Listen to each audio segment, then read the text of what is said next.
So have a look at this. We have a process, it needs control, and we work on 3 principles, and here they are. I'm sharing them with you this afternoon. Number 1, no leaflets, no brochures, no price lists, yes, a business card, but nothing like this. Because the worst thing that can happen, even if you get the brochure into the bag and the bag gets back to the man's desk and it actually gets into his or her filing cabinet, and then you ring and say, we met you at Confex, we'd like to come and talk to you. Here's the answer you often get. Thanks, I've got the leaflet, I'll call you if I need you. And you've lost control of that interaction.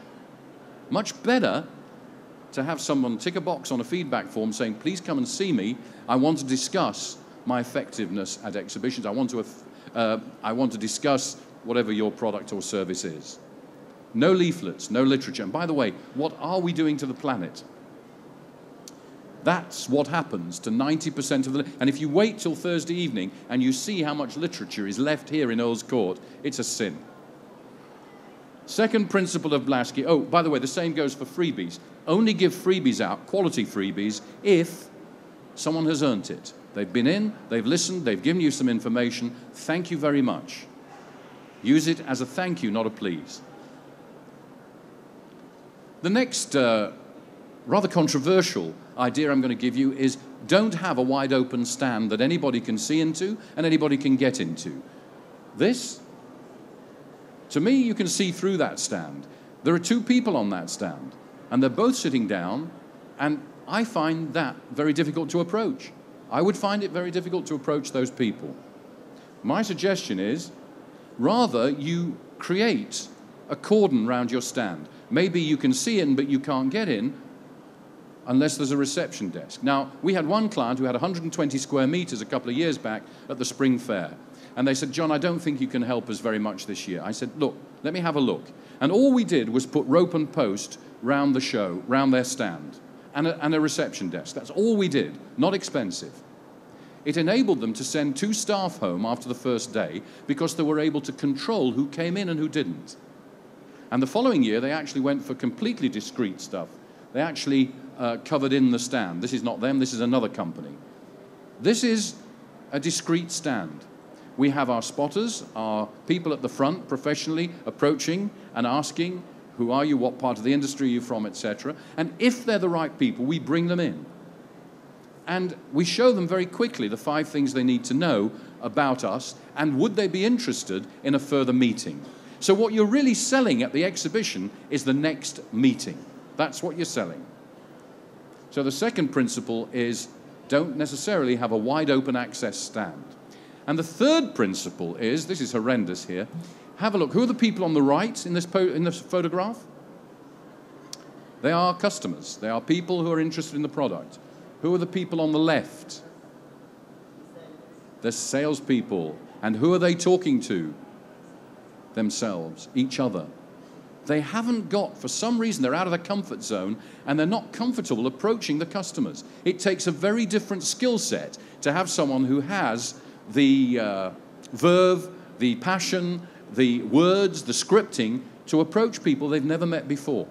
It's very difficult, but you need a specially trained squad who can actually go and break the ice and initiate the relationship. So my third principle of Blaskey, is don't put your salespeople on the stand. You may have them in the coffee shop, you may have them around waiting to have these people talk to them later, but on the stand itself, you don't need them, which means that the stand can be actually quite small. Size isn't everything in this industry. You can get a very good result on a very modest stand. Okay, 4 key tasks need to be done on any trade show, and here they are. You have to attract people to your stand. You have to reject time wasters. You have to explain what it is you do in about 2 minutes. And then you have to set up the next action or appointment. You have to get to the next stage. And that's the most important thing at a trade show. How do you build the bridge from the from the booth to the business? How do you get people to want to see you after the show? That's the trick, because you're not going to do much on the stand. Here are the 5 things I referred to earlier that prospects, that's people you don't know, need to know about you. They need to know who you are. They need to know what it is you do. They need to know who you've done it for and what those people say about you. Third-party endorsement, testimonials. If you come onto our stand, we're showing with Expo Stars on G310, very discreet stand, but all these will be answered. And we will tell you then what we can do for you next, which is we can conduct a strategy review, we can provide you with an exhibiting proposal. And if, by the way, before you leave today, you just have a look at these options on the right of the feedback form that I've given you, there's a lot more information we can share with you. So tick a box and we'll turbocharge your exhibition. Okay, products. Do you really need product on your stand? I've got a client next week who's going to Hotel Olympia. They're in the flooring business. Do they need to show the flooring? We all know what flooring is. What they need to show is the key benefit that this flooring offers if you are putting in a kitchen into a hotel or a hospital.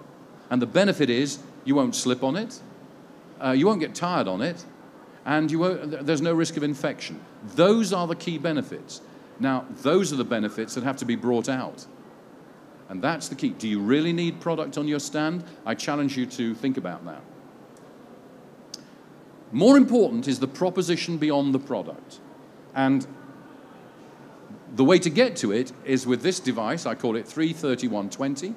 3 seconds to break the ice at the front of the stand, 30 seconds to qualify who people are, and 120 seconds inside the stand to pitch what you do. And if you haven't got over the benefits in 2 minutes, you've missed the boat.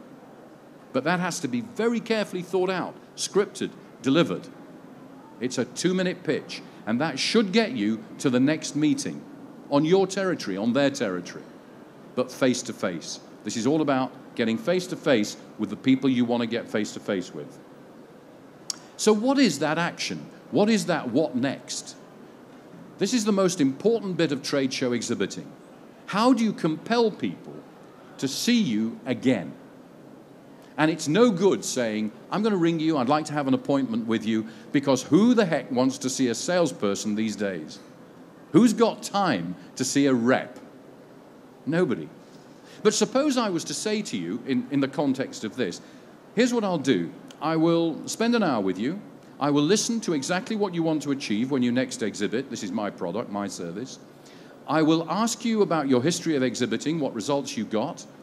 I will share some ideas with you, and I'll put them all in a report.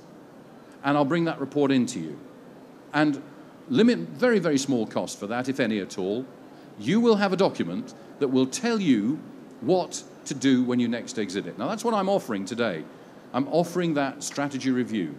What could you offer from your business that gives people a compelling reason to speak to you or see you later? And that is the real question at trade shows. Why should anybody see you later? And if you can answer that one, if you can really brainstorm that one, your lead conversion will go up like this. And that's what we help companies to do.